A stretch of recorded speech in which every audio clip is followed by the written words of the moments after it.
KBC36 MagForce er vores lille kompakte. Den kan være inde i en i-jern.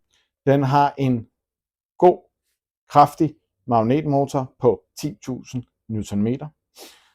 Højdemæssigt, der er den 169 mm i højden.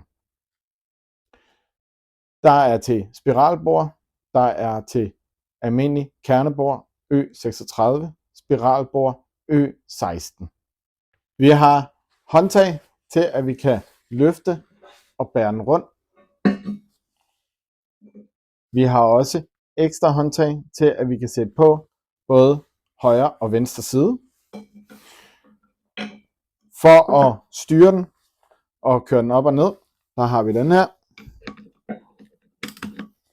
Så vi simpelthen kan køre den ned eller op.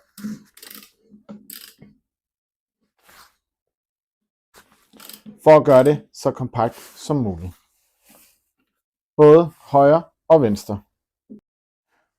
Bag ved maskinen har vi selve panelet, hvor vi styrer aktivering af magneten og deaktiverer. Grøn, tænd, plus minus, op og ned i hastighed.